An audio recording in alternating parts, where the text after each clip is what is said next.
Good morning, students. We welcome you to our 21 days program of Polyset. I think మీరందరూ మీ preparation start చేశారనుకుంటాను. This is your Lalita Peri ma'am, your chemistry teacher.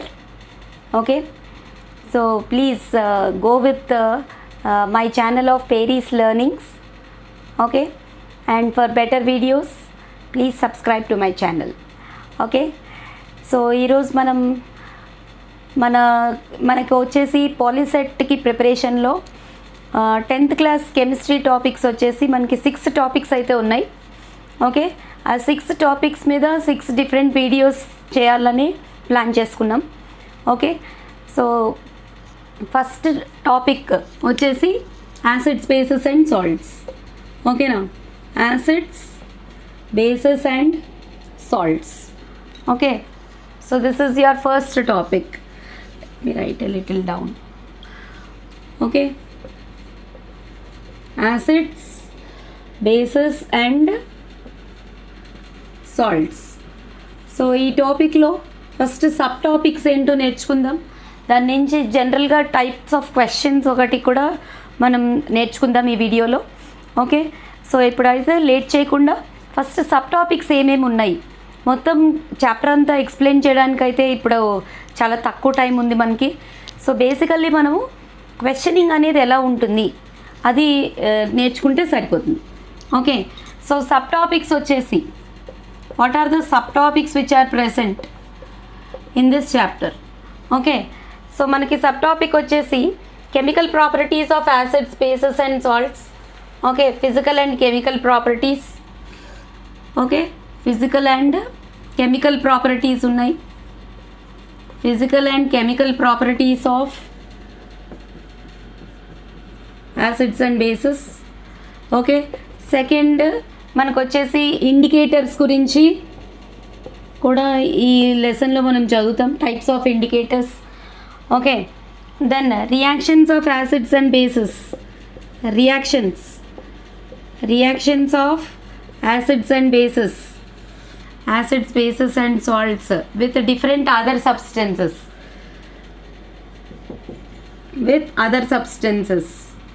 Okay, వీటి గురించి కూడా మనం చదువుతాము. Okay, and next neutralisation reaction, స్పెషల్గా మనం చదివేది neutralisation reaction. Okay, concept of pH. Okay, fifth topic వచ్చేసి కాన్సెప్ట్ ఆఫ్ pH. ఓకేనా, pH కాన్సెప్ట్ మీద చిన్న చిన్న క్వశ్చన్స్ అయితే వస్తాయి. Okay, and types of salts. Okay, concept of pH, అందులోనే ఇంపార్టెన్స్ ఆఫ్ pH కూడా ఉంటుంది, and types of salts. So ఈ టాపిక్స్ అనేవి మనకి సబ్ టాపిక్స్ అనేవి ఉన్నాయన్నమాట, types of salts. So these are the different types of subtopics which are present in our concept of acids, bases and salts. So ఈ sub టాపిక్స్ని base చేసుకొని మనకి way of questioning అనేది ఎలా వస్తుంది అది మెయిన్గా మనము చెక్ చేసుకోవాలి. Okay, so let us go with the different types of questions which we will come across on different subtopics. Okay, ఇప్పుడైతే ఫస్ట్ క్వశ్చన్ చూడండి. ఈ క్వశ్చన్స్ ప్రాపర్టీస్ని బేస్ చేసుకుని కొన్ని క్వశ్చన్స్ చూద్దాం. ఇప్పుడు a solution reacts with crushed egg shell to produce a gas which turns lime water milky. ఒక సొల్యూషన్లో which reacts with crushed egg shell అంట. ఎగ్ షెల్తో రియాక్ట్ అవుతుంది ఒక సొల్యూషన్. ఎగ్ షెల్తో రియాక్ట్ అయ్యి lime water, it produces a gas which turns lime water milky. Okay, which produces a gas which turns lime water milky. ఆ సొల్యూషన్లో ఏముంది, the solution contains dash. Okay, ఇక్కడ 4 options ఉన్నాయి మనకి, NaCl, HCl, LiCl, KCl. Okay, ఇప్పుడు egg షెల్లోని మనకి తెలుసు it consist of calcium carbonate. ఓకేనా, ఎగ్ షెల్లో కాల్షియం కార్బోనేట్ అనేది ఉంటుంది. కాల్షియం కార్బోనేట్ అంటే కార్బోనేట్ సాల్ట్స్ యాసిడ్స్తో రియాక్ట్ చేసినప్పుడు కార్బన్ డైఆక్సైడ్ గ్యాస్ అనేది రిలీజ్ అవుతుంది. ఓకే, సో ఎగ్ షెల్లో కాల్షియం కార్బోనేట్ ఉంటుందన్న పాయింట్ మనకి ఐడెంటిఫై అవ్వాలన్నమాట. Okay, which turns lime water milky అంటే అది ఏ gas, carbon dioxide gas produce అవుతుంది. సో కాల్షియం కార్బోనేట్ దేంతో రియాక్ట్ అయినప్పుడు కార్బన్ డైఆక్సైడ్ గ్యాస్ ప్రొడ్యూస్ అవుతుంది? హెచ్సిఎల్తో రియాక్ట్ అయినప్పుడు. మిగిలిన 3 ఆప్షన్స్లో సాల్ట్స్ ఉన్నాయి. ఓకేనా, ACD ఆప్షన్స్లో సాల్ట్స్ ఉన్నాయి. ఆప్షన్ బిలో మాత్రమే యాసిడ్ ఉంది. ఓకేనా, మీకు క్రష్డ్ ఎగ్షెల్లో కాల్షియం కార్బోనేట్ ఉంటుంది. When reacts with HCl it gives rise to CaCl2 plus CO2 plus H2O. So the gas which is liberated is CO2. దేంతో రియాక్ట్ అయినప్పుడు CO2 వస్తుంది? HClతో రియాక్ట్ అయినప్పుడు CO2 అనేది వస్తుంది. సో ఇలా ఉంటాయి అన్నమాట questions. Let us go with the second question. Now look at this question. If a base dissolves in water, by what name it is known better? ఓకేనా, ఒక బేస్ వాటర్లో డిజాల్వ్ అయితే by what name we will call it with? Neutral అనాలా, basic అనాలా, acidic అనాలా, alkali అనాలా? We all know that bases which dissolves in water are called as alkalis. ఓకేనా, bases which dissolve in water are called as alkalis. Okay, like NaOH, okay, CaOH taken twice, KOH, all these are called as what? Alkalis. Okay, which are soluble in water. Bases which are soluble in water are called as alkalis. Okay. See the third question. When dilute HCl is added to solid sodium carbonate. మళ్ళీ ఇక్కడ కూడా అదే చూస్తున్నాం మనం.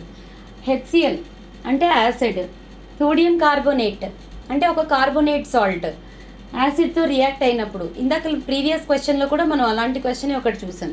Okay, so what is the observation ఏంటి? మనకి ఏ observation వస్తుంది? No change. ఓకే, ఆప్షన్ ఏలో నో చేంజ్ అని ఉంది. Option B loud sound is produced. Option C the solution turns blue. Option D brisk effervescence. Yes, this is the correct answer. Brisk effervescence అంటే మనకి any carbonate salt when made to react with any acid, ఏ acid తోటైనా carbonate salt react అయినప్పుడు carbon dioxide gas అనేది వస్తుంది. అలాగా అదే ఎలా వస్తుంది? విత్ బ్రిస్క్ ఎఫెరోసెన్స్ అంటే ఏంటి? ఇక్కడ immediately it produces and escapes to the surroundings. ఓకేనా, తొందరగా వచ్చి తొందరగా ఎస్కేప్ అయిపోతుంది అనమాట. అలా చెప్పడానికి మనకి ఏ వర్డ్ యూజ్ చేస్తారు? ఇక్కడ బ్రిస్క్ ఎఫెరోసెన్స్ అనే వర్డ్ యూజ్ చేస్తారు. Okay, so very important question. Next fourth question. A solution reacts with zinc granules. Zn అంటే ఇక్కడ ఏంటి? Zinc granules to produce a gas which burns with pop sound. Okay, zinc గ్రాన్యూల్స్తో ఒక solution mix చేసినప్పుడు pop sound వచ్చే gas అనేది release అవుతుంది. ఆ సొల్యూషన్ ఏంటి? ఓకే, ఇక్కడ మనకి 4 ఆప్షన్స్లో మెగ్నీషియం హైడ్రాక్సైడ్ ఇది base, Na2CO3 it is salt, NaCl అది కూడా సాల్ట్, HCl ఫోర్త్ ఆప్షన్ వచ్చేసి HCl. జింక్ గ్రాన్యూల్స్ HClతో రియాక్ట్ అయినప్పుడు హైడ్రోజన్ గ్యాస్ అనేది ప్రొడ్యూస్ అవుతుంది. Hydrogen gas burns with a pop sound. Okay, it puts of the burning splinter with a pop sound. Okay, so అది యాసిడ్కి ఒక property అనమాట. మనకి చదివే ఉంటాం కదా, ఈ ఈక్వేషన్ కూడా మనకు తెలుసు. HCl when reacts with Zn plus 2HCl gives rise to ZnCl2 plus H2. Okay, hydrogen gas test కూడా అదే. టెస్ట్ ఫర్ హైడ్రోజన్ గ్యాస్ ఏంటి? Burning splinter puts of with a pop sound. Okay, very very important question. Question number 5 చూడండి. The daffodil plants grow best in the soil with pH range of 6.0 to 6.5. Daffodil plants అనేవి ఒక సాయిల్కి pH range 6 to 6.5 ఉంటే daffodil plants అనేవి చాలా మంచిగా grow అవుతాయంట. Okay, if the soil in the garden has pH is equal to 4.5. మనం ఇప్పుడు ఆ గార్డెనర్ ఆ డాఫోడిల్ ప్లాంట్స్ గ్రో చేయాలనుకుంటున్నాడు. అతని సాయిల్ pH ఎంత ఉంది? 4.5 మాత్రమే ఉంది. కానీ 6 to 6.5 ఉంటే డాఫోడిల్ ప్లాంట్స్ అనేవి మంచిగా గ్రో అవుతాయి. Okay, now if the soil pH is 4.5, which substance has to be added to the soil? Okay, ఇప్పుడు డాఫోడిల్ ప్లాంట్స్ గ్రో చేయడానికి ఈ 4 ఆప్షన్స్లో which substance has to be added to the soil? Okay, అంటే salt add చేస్తే pH పెరుగుతుందా? ఈ 4 ఆప్షన్స్లో pHని 4.5 నుంచి 6 to 6.5కి పెంచాలి మనం. ఓకే, pHని పెంచాలి అంటే ఏ సబ్స్టెన్స్ యాడ్ చేయాలి. pH పెరిగింది అంటే అది ఆ సబ్స్టెన్స్ బేసిక్ అవుతుంది. ఓకే, బేసిక్గా మారాలి. ఓకే, సో మనం బేసిక్ సబ్స్టెన్స్ ఏంటి అనేది ఐడెంటిఫై చేయాలన్నమాట ఈ 4 ఆప్షన్స్లో. ఫస్ట్ ఆప్షన్లో అయితే సాల్ట్ ఉంది, అది ruled out. Second option lime. Lime అంటే ఏంటి, ఇక్కడ మనకి కాల్షియం హైడ్రాక్సైడ్ అనమాట. Okay, calcium hydroxide is called as slaked lime or lime water. Okay, so ఇది యాడ్ చేయాలి మనం. శాండ్ కాదు, కాంపోస్ట్ కాదు. శాండ్ కాంపోస్ట్ కూడా మనకి ఎసిడిక్ సబ్స్టెన్సెసే అవుతాయి. ఓకే, ఎసిడిక్ సబ్స్టెన్సెస్ యాడ్ చేస్తే ఏమవుతుంది, pH అనేది ఇంకా తగ్గిపోతుంది. కానీ మనం ఇక్కడ ఏం చేయాలి, 4.5 నుంచి 6 వరకు pHని పెంచాలి. pHని పెంచాలంటే ఏ సబ్స్టెన్స్ యాడ్ చేయాలి, బేసిక్ సబ్స్టెన్స్ యాడ్ చేయాలి. సో ఇక్కడ ఇచ్చిన 4 ఆప్షన్స్లో బేస్ ఏంటి, calcium hydroxide is base. So lime is the correct answer. Next question number 6 చూడండి.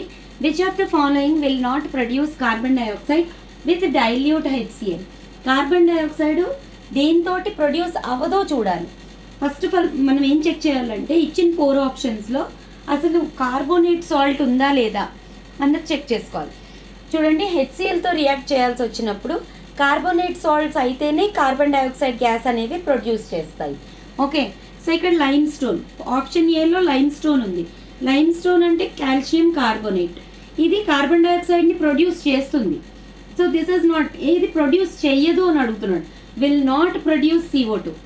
బేకింగ్ సోడా అంటే NaHCO3, ఇది కూడా కార్బోనేట్ సాల్టే. సో ఇది కూడా కార్బన్ డైఆక్సైడ్ అనేది ప్రొడ్యూస్ చేస్తుంది. మార్బుల్ అనేది లైమ్ స్టోన్ అన్న మార్బుల్ అన్న ఒకటే మీకు, CaCO3. ఓకే, ఇందులో కూడా కార్బోనేట్ సాల్టే ఉంది.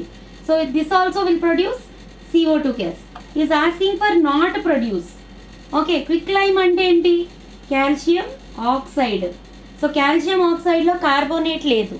So calcium oxide cannot produce CO2 with dilute HCl. Carbonate ఉన్నవన్నీ కార్బన్ డైఆక్సైడ్ ప్రొడ్యూస్ చేస్తాయి. కార్బోనేట్ లేనిది ఏది, quick lime, CaO. So your correct answer is CaO. Question number 7 చూడండి. Zinc metal on treating with NaOH produces dash. Okay, zinc metal, ఇది zinc అనేది metal, NaOH అనేది base. Okay, జనరల్గా bases మెటల్స్తో react కావు. ఇక్కడ only one and only exception is there. Okay, only metal which can react with only base sodium hydroxide is zinc and aluminium. ఓకేనా, zinc aluminium మాత్రమే NaOHతో react అవుతాయి. So ఇక్కడ జింక్ NaOHతో రియాక్ట్ అయ్యి ఏ సబ్స్టెన్స్ ఫామ్ అవుతుంది, sodium zincate form అవుతుంది. ఇది చాలా ఎక్సెప్షనల్ కేస్. ఓకేనా, sodium metal, zinc metal can react only with NaOH, Zn plus NaOH. Okay, it gives rise to sodium zincate, NaZnO2, NaZnO2, sodium zincate plus hydrogen gas. Okay, this is amphoteric in nature. అందుకే zinc oxide is amphoteric. మీరు ఇది word వినే ఉంటారు. amphoteric అంటే ఏంటి, which can act as both acid as well as base. Okay, so sodium zincate అనేది produce అవుతుందండి. So this is very important question. ఇలాగే జింక్ మెటల్ అనకుండా అల్యూమినియం మెటల్ అని అడిగినా కూడా సోడియం అల్యూమినేట్ ఫామ్ అవుతుంది. ఓకే, సో ఈ రెండు 2 metals which can react with base, that is only with sodium hydroxide. వేరే మెటల్స్ బేసెస్తో రియాక్షన్ అనేది జరగదు. ఓకే, ఈ జింక్ అల్యూమినియం మాత్రమే రియాక్షన్ అనేది జరుగుతుంది. Okay, and it produces sodium zincate. Question number 8 చూడండి. A gas X is made to pass through a solution Y, forms a white precipitate. If X is passed in excess, white precipitate dissolves and forms another substance Z. Okay, so ఒక gas X అంట. Okay, when a gas X is made to pass through a solution Y, it forms a white precipitate. Okay, first మనం ఏం చేయాలి, ఆ gas X ఏంటో identify చేయాలి, ఆ substance Y ఏంటో ఐడెంటిఫై చేయాలి. ఆ తర్వాత excess quantity of X pass చేస్తే వైట్ ప్రెసిపిటేట్ డిజాల్వ్ అయిపోయి కొత్త సబ్స్టెన్స్ జెడ్ అనేది ఫామ్ అయిందంట. సో ఇప్పుడు ఆ జెడ్ ఏంటో కూడా ఐడెంటిఫై చేయాలి. కింద 4 ఆప్షన్స్ ఒకసారి చూడండి. వై ఈజ్ లైమ్ వాటర్, కరెక్టా కాదా? సపోజ్ ఎక్స్ అనేది కార్బన్ డైఆక్సైడ్ అనుకున్నాం అనుకోండి. ఇక్కడ నేను కింద ఈక్వేషన్ రాస్తున్నాను, ఒకసారి ఐడెంటిఫై చేయండి. X is lime water. Lime water అంటే CaOH taken twice. When reacts with CO2, okay, it forms a white precipitate CaCO3. Okay, white precipitate CaCO3 plus H2O plus CO2. ఇది మనకి actual reaction. Okay, if CO2 is passed in excess, okay, ఇది excess pass చేసామనుకోండి, ఈ white precipitate dissolve అయిపోయి CaHCO3 అనేది form అవుతుంది. Okay, so అది calcium bicarbonate అనమాట. So gas X is CO2, substance Y is lime water, ఇది కరెక్టే. Z ఈజ్ కాల్షియం బైకార్బోనేట్, అది కూడా కరెక్టే. CaHCO3 ఫామ్ అవుతుంది. ఇది ప్రెసిపిటేట్ కాదు, క్లియర్ సొల్యూషన్. ఓకే, అలాగే gas X is carbon dioxide, అది కూడా కరెక్టే. సో ఈ 3 కరెక్ట్ అయ్యాయి అంటే all the above is the correct answer. Okay, ఇంకా 3 వేరువేరుగా టిక్కులు పెట్టవసరం లేదు. All are correct, all the above. ఈ క్వశ్చన్ చూడండి, question number 9. Leaves of nettle plant inject dash into our body which causes pain. It also causes burning sensation to our body. So ఏంటి inject చేస్తుంది? Nettle plant. Nettle plant will inject dash into our body so that we get burning sensation or itching sensation. So ఏది inject చేస్తుంది? Options 4 options ఒకసారి check చేయండి. Propanoic acid, ethanoic acid, methanoic acid, ethyl alcohol. So correct answer వచ్చేసి methanoic acid. ఓకేనా? Methanoic acid అనేది introduce చేస్తుందన్నమాట. దాన్ని మనం ఫార్మిక్ యాసిడ్ అని కూడా అంటాం. ఓకేనా? Methanoic acid HCOOH. Okay, HCOOH is called as formic acid or methanoic acid. Okay, ఇది ఇండ్యూస్ చేస్తుంది కాబట్టి మనకి బర్నింగ్ సెన్సేషన్ కానీ పెయిన్ కానీ వస్తుందన్నమాట. సో దీనికి రెమెడీ కూడా అప్పుడప్పుడు అడుగుతారు. Remedy is leaves of nettle plant, అంటే sting of nettle plant is to be treated with అని అడగచ్చు. ఓకే, సో రెమెడీ వచ్చేసి డాక్ ప్లాంట్ లీవ్స్ అనమాట. ఒకవేళ రెమెడీ అడిగాడు అనుకోండి, leaves of dock plant, leaves of dock plant. So ఇప్పుడు nettle plant వల్ల కలిగే బర్నింగ్ సెన్సేషన్ని దేని ద్వారా తగ్గించుకోవచ్చు అంటే leaves of dock plant. Dock plant అనేది ఇంకొక ప్లాంట్ అనమాట. ఓకే, ఆ డాక్ ప్లాంట్ వచ్చేసి బేస్ని మన బాడీలోకి ఇండ్యూస్ చేస్తుంది. సో ఇది యాసిడ్ని ఇండ్యూస్ చేస్తే అది బేస్ని ఇండ్యూస్ చేస్తుంది. సో మనకి దీనివల్ల కలిగే బర్నింగ్ సెన్సేషన్, నెటల్ ప్లాంట్ వల్ల కలిగే బర్నింగ్ సెన్సేషన్ డాక్ ప్లాంట్ వల్ల ఇండ్యూస్ చేయబడే బేస్ తోటి మనం తగ్గించుకోవచ్చు అనమాట. So that is the remedy. Question number 10 చూడండి. Stings of bee and wasp are dash respectively. Okay, honey bee sting is acidic and stings of wasp, wasp అంటే మనకి కందిరీగ. ఓకే, సో కందిరీగ మన బాడీలో ఒక బేసిక్ సబ్స్టెన్స్ని ఇండ్యూస్ చేస్తుంది. Okay, so sting of wasp is basic where stings of honey bee is acidic. So correct answer ఏమవుతుంది? రెస్పెక్టివ్లీ అన్నాడు. ఓకే, ఎసిడిక్ అండ్ బేసిక్కా, బేసిక్ అండ్ ఎసిడిక్కా, లేకపోతే బోత్ ఆర్ ఎసిడిక్ అనేది కాదు. ఇప్పుడే చెప్పుకున్నాను నేను. Honey bee sting is acidic, sting of wasp is basic. So correct answer వచ్చేసి ఆప్షన్ ఏ అవుతుందన్నమాట. ఇప్పుడు మరి దీనికి కూడా మనం రెమెడీ గురించి కూడా అడుగుతాడు అప్పుడప్పుడు. Okay, so sting of honey bee has to be reduced with. Okay, ఇప్పుడు sting of honey bee acidic అయితే దాన్ని రెడ్యూస్ చేసుకోవడానికి మనం సోప్ సొల్యూషన్ వాడచ్చు. ఓకేనా? Sting of honey bee remedy for sting of honey bee. ఓకేనా? హనీ బీ స్టింజ్కి remedy ఏంటి? soap solution. Okay na, soap solution, because that is acidic in nature. So soap solution basic కాబట్టి ఆ రెండు neutralise అయ్యి మనకి పెయిన్ అనేది reduce అవుతుంది. Soap solution. Okay, same like that sting of remedy for sting of wasp. Okay, wasp అనేది already basic ఉంది. So మనకి వెనిగర్ యూజ్ చేయొచ్చు, లేకపోతే లెమన్ వాటర్ యూజ్ చేయొచ్చు. Okay, sting of wasp, remedy vinegar, లేకపోతే lemon juice. దాని మీద ఆ స్టింజ్ ఎక్కడైతే వచ్చిందో దాని మీద మనం లెమన్ జ్యూస్తో రబ్ చేస్తే ఆ స్టింజ్కి మన పెయిన్ని రెడ్యూస్ చేసుకోగలుగుతాం అనమాట. సో రెమెడీస్ కూడా అడుగుతాడు అప్పుడప్పుడు. క్వశ్చన్ నెంబర్ 11 చూడండి. Fresh milk has a pH of 6. Fresh మిల్క్కి pH 6 ఉందంట. When milk is changed to curd, the pH will become dash. will become equal to 7, or it will become less than 7, or it will become more than 7, or it remains unchanged. Answer ఏమొస్తుంది చెప్పండి. చూడండి, మిల్క్లో lactic acid అనేది ఉంటుంది.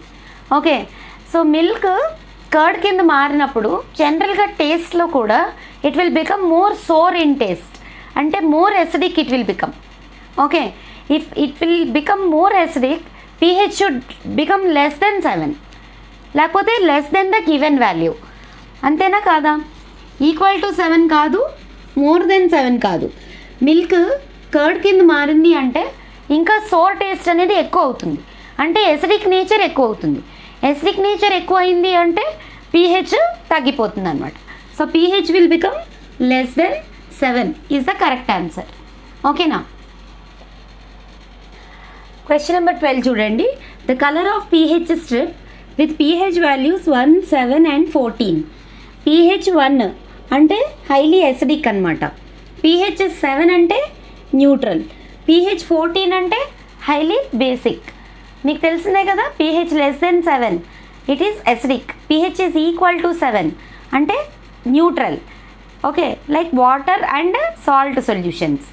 అలాగే pH 14 అంటే highly basic. So ఇప్పుడు వాటికి colour changes అనేవి అలా ఉంటాయి. pH స్ట్రిప్లో కలర్ చేంజెస్, కలర్స్ అనేవి ఎలా రిప్రజెంట్ చేయొచ్చు అంటే చెప్పండి. pH 1 అయినప్పుడు ఆ pH paper strip colour red ఉంటుంది. pH 1 అంటే హైలీ ఎసిడిక్ అనమాట. సో హైలీ ఎసిడిక్ సబ్స్టెన్సెస్కి రెడ్ రిప్రజెంట్ చేయొచ్చు. అలాగే pH 7 ఉన్నప్పుడు గ్రీన్ రిప్రజెంట్ చేయొచ్చు. pH 14 ఉన్నప్పుడు deep blue or violet colour అనేది మనం రిప్రజెంట్ చేయొచ్చు. సో కరెక్ట్ ఆన్సర్ వచ్చేసి ఆప్షన్ బి అవుతుంది అనమాట. pH స్ట్రిప్ మీద కలర్ చేంజెస్, కలర్స్ చేంజెస్ కాదు, కలర్స్ అనేది how we will represent. Okay, so with this you have to remember the colour changes. Question number 13 చూడండి. The pH value of antacids is in the range of. Antacids అంటే మీకు బాగా తెలుసు, they are used for treating indigestion in our stomach. ఓకేనా. Suppose మనకి due to over eating are due to the production of excess HCl in our body, okay, we get stomach pain. So to reduce the stomach pain which is caused due to overeating, okay, we use antacid tablets. Antacids అంటే యాక్చువల్గా anti acids, అంటే nothing but bases అనమాట. Okay, so బేసెస్కి will have pH range అడుగుతున్నాడు. ఇప్పుడు pH range 1 to 2 ఉంటే acids, 3 నుంచి 4 ఉన్నా కూడా యాసిడ్సే. మీకు అందరికీ తెలుసు, లెస్ దెన్ 7 ఉంటే యాసిడ్స్. ఇక్కడ 5 to 6 అని ఇచ్చాడు, అది కూడా యాసిడిక్కే. కానీ యాంటాసిడ్స్ ఏంటి? Basic substances. Okay, so basic సబ్స్టెన్సెస్కి pH రేంజ్ 10 to 11 మధ్యలో ఉండాలి. ఓకే, అది కూడా మరీ హై ఉందనుకోండి, యాంటాసిడ్స్ అనేవి మైల్డ్ బేసెస్ అనమాట, అంటే very weak bases. Okay, so మనకి తక్కువ pH అంటే మోర్ దెన్ 7 ఉండాలి, కానీ వెరీ లెస్ దెన్ అంటే 14కి దగ్గర ఉన్నదనుకోండి హైయెస్ట్ బేసెస్ అంటారు, స్ట్రాంగెస్ట్ బేసెస్ అంటారు. Okay, so it should B above 7. Okay, and it should be less than 11. Okay, so antacids are mild bases. antacids which are used for treating what? Indigestion in our stomach. Next 14th question. Litmus is a dye extracted from dash. Options చూడండి, hydrangea, petunia, geranium, lichens. So correct answer మీకు అందరికీ బాగా తెలుసు, lichens. Okay, lichens are symbiotic plants. Okay, symbiotic plants అనమాట. Okay, so ఇక్కడ lichens నుంచి litmus papers అనేవి మనం తయారు చేసుకుంటాం. వేరే ఫ్లవరింగ్ ప్లాంట్స్ కూడా ఉన్నాయి ఇక్కడ, హైడ్రాంజియా, పెటూనియా అండ్ జిరానియం. వీటి నుంచి కూడా డిఫరెంట్ టైప్స్ ఆఫ్ డైస్ అనేవి తయారు చేస్తారు. ఓకే, డైస్ అంటే ఏంటి? Colours, D Y E dye, colours. Okay, hydrangea, petunia, geranium ఇవి కూడా చాలా ఇంపార్టెంట్ ఫ్లవరింగ్ బుషెస్ అనమాట. ఆ ఫ్లవర్స్ నుంచి మనం డిఫరెంట్ టైప్స్ ఆఫ్ డైస్ అనేవి తయారు చేస్తాం. ఓకే, సో బట్ లిట్మస్ అనేది మాత్రం లిచెన్స్ నుంచి మాత్రమే ఎక్స్ట్రాక్ట్ అవుతుంది. Okay, next question, question number 15. Tooth decay starts when pH of mouth is lower than. ఓకేనా, pH ఆఫ్ మౌత్ దేనికన్నా తక్కువ అయిపోతే డికే అనేది స్టార్ట్ అవుతుంది. Okay, so correct answer is option B 5.5. Okay, if pH of saliva is less than 5.5 then tooth decay will occur. pH of saliva less than 5.5 ఎప్పుడవుతుంది? Whenever we eat sweet tasting foods. Okay, pH of సలైవాలో lactic acid అనేది ఉంటుంది. ఓకే, దాన్ని lactic acid nature, okay, acidic nature ఇంకా తగ్గిపోతుంది అనమాట. సో ఇంకా మోర్ ఎసిడిక్ అయిపోతుంది. ఓకే, pH ఇంకా తగ్గిపోతుంది. pH if it is less than 5.5 అయింది అనుకోండి, డికే అనేది స్టార్ట్ అవుతుంది.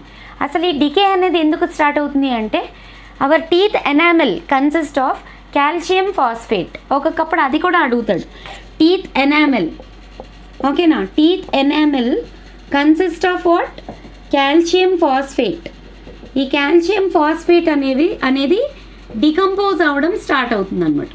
సో ఇది ఎప్పుడైతే డికంపోజ్ అవ్వడం స్టార్ట్ అయ్యిందో అప్పుడు pH లెస్ దెన్ 5.5 అయిపోతుంది. Okay, then it starts to give bad smell from our mouth. Okay, so if it is less than 5.5 tooth decay will occur. Next 16th question. Bleaching powder is produced by the action of dash on dry slaked lime. Bleaching powder మీకు formula గుర్తుండే ఉంటుంది, calcium oxychloride is called as bleaching powder, CaOCl2. Okay, CaOCl2 అనేది it can be produced by the action of dash on dry slaked lime. Dry slaked లైమ్కి ఏది react చేస్తే బ్లీచింగ్ పౌడర్ వస్తుంది? So naturally it is chlorine. ఓకేనా, calcium hydroxide CaOH taken twice, అదే slaked lime, when reacts with chlorine gas. Okay, and then it produces calcium oxychloride CaOCl2.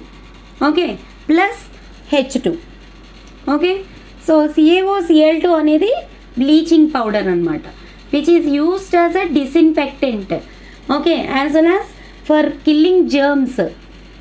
Okay, for killing germs as well as to remove algae from swimming pools. Okay, now to produce to remove germs and to act as a disinfectant, this bleaching powder is used. So a bleaching powder ela produce avutundi? Slaked lime when reacts with chlorine gas, it forms bleaching powder. Next question చూడండి, a salt is dissolved in water and the pH of that solution is observed to be less than 7. Okay, ఒక సాల్ట్ని వాటర్లో dissolve చేసి దాంట్లో universal indicator add చేశారు. Okay, universal indicator add చేసిన తర్వాత దాని నుంచి వచ్చే కలర్ చేంజ్ని బట్టి pH is less than 7 అని డిసైడ్ చేసుకున్నారు.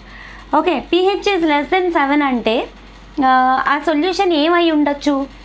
ఎసిడిక్ అయి ఉండొచ్చు కదా. సో ఇప్పుడు మనం ఐడెంటిఫై చేయాల్సింది ఏంటంటే ఈ 4 ఆప్షన్స్లోంచి ఎసిడిక్ సాల్ట్ ఏది అంటే pH లెస్ దెన్ 7, ఈ 4 ఆప్షన్స్లో pH లెస్ దెన్ 7 దేనికి ఉండొచ్చు అది ఐడెంటిఫై చేయాలి. ఇక్కడ చూడండి, pH less than 7 అంటే it should be acidic in nature. Acidic salt రావాలి అంటే the acid should be strong and base should be weak అనమాట. Strong acid weak base can give you acidic salt and water. ఓకేనా. Neutralisation of strong acid and weak base, strong acid and weak base can give acidic salt plus water. ఓకేనా. acidic salt plus water. Okay. So ఇక్కడ మనకి acidic salt ఏంటో మనం identify చేయాలి. ఇక్కడ చూడండి Na ఉంది అంటే Na అండ్ CO3 ఉన్నాయి. క్యాటయాన్ యానియాన్ని అబ్జర్వ్ చేసుకోవాలి. క్యాటయాన్లో Na ఉంది అంటే NaOH బేస్ యూజ్ చేసి ఉంటారు. యానియాన్ CO3 ఉంది అంటే యాసిడ్ వచ్చేసి H2CO3. NaOH బేస్ యూజ్ చేశారు అంటే ఇది బేసిక్. సో ఈ ఆప్షన్ కరెక్ట్ కాదు. ఇక్కడ క్యాటయాన్ CH3COO మైనస్, క్యాటయాన్ వచ్చేసి Na ప్లస్, యానియాన్ వచ్చేసి CH3COO మైనస్. అంటే దీనికి ఎసిటిక్ యాసిడ్ సోడియం హైడ్రాక్సైడ్ వాడాం. Okay. Acetic acid weak acid మనకు తెలుసు, కానీ మనకి ఇక్కడ సాల్ట్ దేని నుంచి రావాలి? స్ట్రాంగ్ యాసిడ్ నుంచి రావాలి, వీక్ బేస్ నుంచి రావాలి. ఇది ఈ సాల్ట్లో weak acid, acetic acid weak ఉంది, సోడియం హైడ్రాక్సైడ్ స్ట్రాంగ్ బేస్ ఉంది. సో ఇది కూడా బేసిక్ సాల్టే. మనకు కావాల్సిన సాల్ట్ ఏ సాల్ట్ రావాలి? pH less than 7 ఉండాలి అంటే ఎసిడిక్ సాల్ట్ కావాలి. ఓకే. ఇక్కడ NH4Cl చూడండి, NH4OH నుంచి ఇంకా HCl నుంచి ప్రొడ్యూస్ అవుతుంది. NH4OH వీక్ బేస్, మనకు కావాల్సింది కూడా వీక్ బేస్. HCl ఏమో స్ట్రాంగ్ యాసిడ్, మనకు కావాల్సింది కూడా స్ట్రాంగ్ యాసిడ్ HClఏ. ఓకే. ఆ రెండింటి నుంచి వచ్చే సాల్ట్ NH4Cl అవుతుంది అనమాట. So your correct answer is NH4Cl. ఇంకా ఫోర్త్ ఆప్షన్కి వచ్చేసి KCl అనేది KOH నుంచి HCl నుంచి ప్రొడ్యూస్ అవుతుంది. రెండు స్ట్రాంగ్ యాసిడ్ స్ట్రాంగ్ బేస్లే. సో అలా ఫామ్ అయిన సాల్ట్ ఏమవుతుంది? న్యూట్రల్ సాల్ట్ అవుతుంది. ఓకే. సో మనకి ఇప్పుడు ఇచ్చిన 4 ఆప్షన్స్లో option A basic, option B కూడా బేసిక్, ఆప్షన్ సి వచ్చేసి ఎసిడిక్, ఆప్షన్ డి వచ్చేసి న్యూట్రల్ అనమాట. ఓకే. సో మన కరెక్ట్ ఆన్సర్ వచ్చేసి NH4Cl. Next question, which of the following is not the property of plaster of Paris? Plaster of Paris అంటే మీకు అందరికీ idea ఉంటుంది, CaSO4.12H2O. Okay. Calcium sulphate hemihydrate is called plaster of Paris. So which of the following is not the property? Okay. ఏ property కాదో మీరు identify చేయాలి. First option చూడండి, it solidifies on mixing with water. Okay. It solidifies on mixing with water. Okay. Yes, this is the correct answer. Okay. But not the property అని అడుగుతున్నాడు. Fourth option కూడా on mixing with water it becomes hard mass. రెండు ఒకటే. Option ఏ, option D రెండు ఒకటే. ఇంకా option B చూడండి, it is used for setting fractured bones. అది కూడా కరెక్ట్ ఆప్షనే. ఓకేనా. మనకి uses of plaster of Paris వచ్చేసి for making false ceilings and for setting the fractured bones, for making jaws, moulds of teeth. ఓకేనా. మనకి teeth set తయారు చేయాల్సి వచ్చినప్పుడు మౌల్డ్స్ తీసుకోవడానికి ప్లాస్టర్ ఆఫ్ ప్యారిస్ అనేది యూజ్ చేస్తారు. Okay. So moulds of teeth అదొకటి ప్రాపర్టీ ఉంది మనకి. థర్డ్ ఆప్షన్ చూడండి, it easily loses its water when kept in air. It loses its water కాదు. Okay. When it is kept in air it doesn't lose. Okay. if it is going to lose the water molecule, it is not considered as a salt of water of crystallization. It loses its water molecule when it is heated. Okay na? When it is heated. Okay. So when kept in air and annaru ikkada, it loses its water when kept in air is not the property of plaster of Paris. Next, 19th question, which of the following substances is used as an anti-clore? Okay na? ఇక్కడ యాంటీ-క్లోర్ అంటే ఏంటి? First of all మీకు అది తెలియాలి. Okay. So మీరు already acid bases and salts చాప్టర్లో క్లోర్ alkali process అని ఒకటి చదివారు. ఓకే, సో దాని నుంచి దీనికి ఏమైనా సంబంధం ఉందా అంటే అలా కూడా కాదు. కొన్ని టైప్స్ ఆఫ్ వాటర్ని మనము హార్డ్ వాటర్ అంటాం. ఓకే, ఇప్పుడు వాటర్లో కొన్ని types of salts like calcium and magnesium salts, sulphate salts కానీ, క్లోరైడ్ సాల్ట్స్ కానీ, కాల్షియం సాల్ట్స్ ఆఫ్ సల్ఫేట్స్ అంటే సల్ఫేట్ కాల్షియం సల్ఫేట్ కానీ, కాల్షియం క్లోరైడ్ కానీ, అలాగే మెగ్నీషియం సల్ఫేట్ కానీ, మెగ్నీషియం క్లోరైడ్ కానీ, ఇట్లాంటి సాల్ట్స్ ఉంటే ఆ వాటర్ని హార్డ్ వాటర్ అంటాం. ఓకే, హార్డ్ వాటర్ అంటాం. So hardness of water remove చేయడానికి మనం ఏ సబ్స్టెన్సెస్ వాడచ్చు. Okay, so antichlor. Okay, so ఇక్కడ ఫస్ట్ ఆప్షన్ బ్లీచింగ్ పౌడర్ ఇచ్చారు, second option sodium bisulphite and sodium thiosulphate. Na2S2O3 అంటే హైపో సొల్యూషన్. ఓకే, దీన్ని హైపో సొల్యూషన్ అంటారు. ఓకే, ప్లీజ్ రిమెంబర్ ఇదేంటి హైపో. NaHSO3 అంటే సోడియం బైసల్ఫైట్. ఇక్కడ Na2SO4 అంటే sodium sulphate and copper sulphate. Antichlor substance అనేది sodium bisulphite and hypo are called as antichlors. ఓకేనా, which are used for removing hardness of water. Okay, next question number 20 చూడండి. A student added sodium metal, Na means sodium metal, to ethanol. Ethanol అంటే ethyl alcohol అనమాట. Then the gas liberated could be dash. Okay, so ఈ 4 ఆప్షన్స్లో ఆల్కహాల్కి sodium metal add చేస్తే it is a very quick and vigorous reaction will happen. Because మనకందరికీ తెలుసు sodium metal is highly reactive. Okay, so highly reactive sodium metal when dropped in ethanol means ethyl alcohol. What is the gas liberated? Okay, so the gas liberated is hydrogen. Okay, with the very quickly very vigorous reaction will takes place. Okay now, okay, so it liberates hydrogen gas. So these are the important questions which I tried my best to cover up all the topics, subtopics which are there in acid, bases and salts chapter. Okay, so మీరు ఇంకా ఫర్దర్గా మీరు concept అంతా నేర్చుకొని అన్ని కాన్సెప్ట్స్లోంచి వచ్చే different types of questions అన్నీ మీరు చదువుకొని మంచిగా ప్రిపేర్ అవ్వాలి. Okay, so all the best my dear children. Thanks for watching. So my personal request to all of you is please subscribe to my channel Perry's Learnings. Okay, thanks for watching. Bye.